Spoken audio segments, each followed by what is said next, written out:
Hello guys, mayroon naman akong mangga dito. Siguro sobra to 3/4 kilo. Balatang to at saka kainin ng buo. Hindi ko na kailangan ihiwa to. Gagatin ko lang. Kasi parang pakiramdam ko parang malambot na to eh. Hindi katulad ng binili ko na una na crunchy pa siya ito. Pero manibalang na to. Hindi ko na kailangan to ihiwa kasi malambot na madali lang kagatin. O bossing to kain ng kulang-kulang 1 kilo na mangga na to. Ang laki nito eh. Ito ang binili ko na 3 piraso. So 2 kilo and 450 grams. Ito so kulang-kulang 1 kilo to. Siguro sobra din 3/4 to. Sarap to guys. So tingnan niyo sa kulay pa lang malaman na manamis-namis na tong mangga na to. Pakita ko sa inyo kung paano ako magkain ng isang buong mangga na malaki.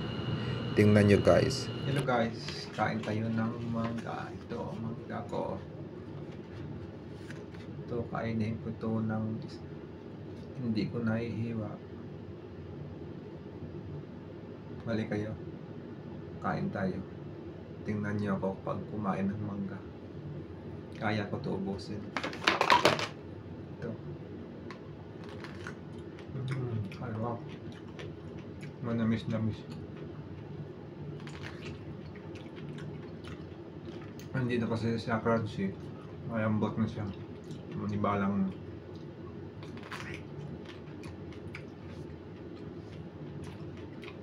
Ano kayo? Kain tayo.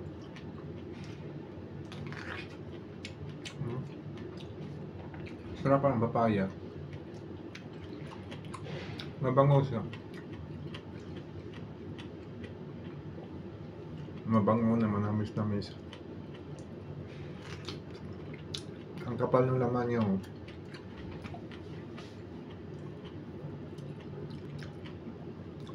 but akala ko kahapon matigas pa, yung pala malambot na laman niya.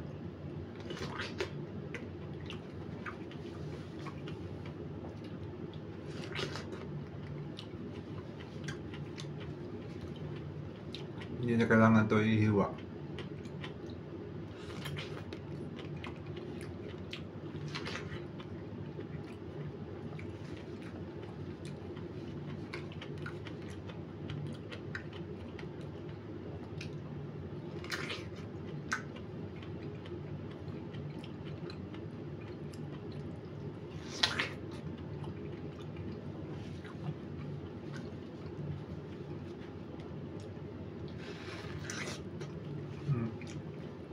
Labas na buto niya.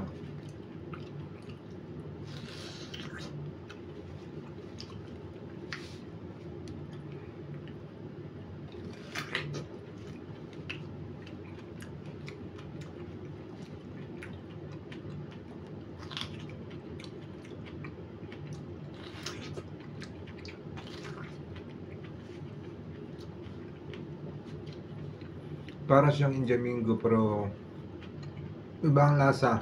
Nangamoy niya parang Injamingo. Tamis talaga siya. Wala lang kasi maasim.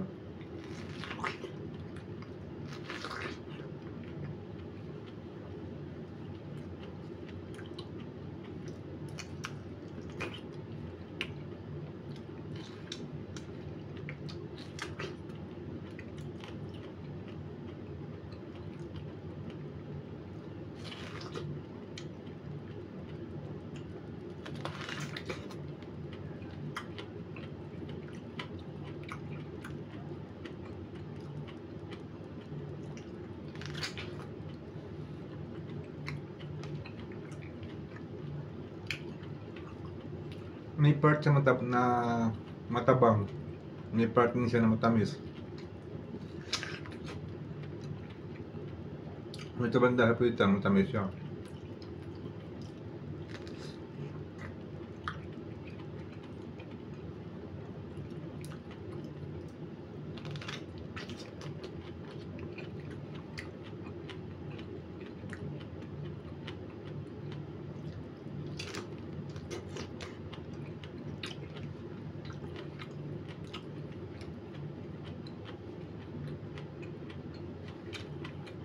Ibang klaseng mangga ito, malaking mangga.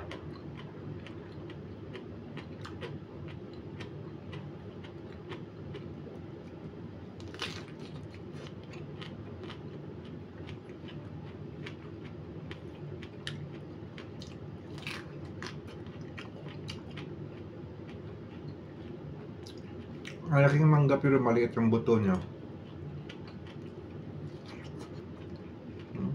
Harap pero.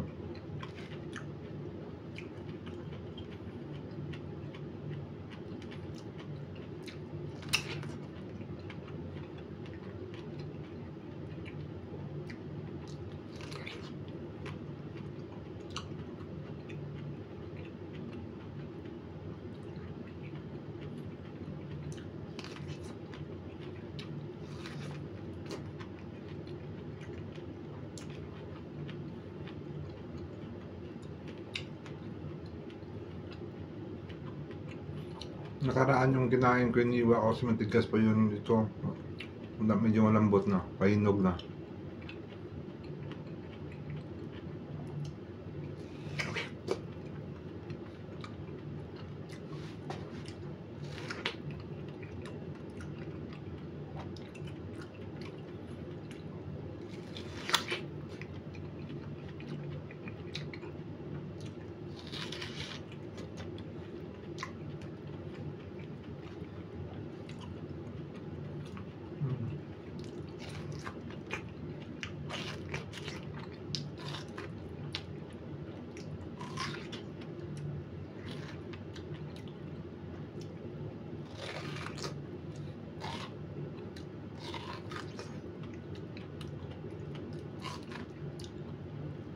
Ito, tamis talaga.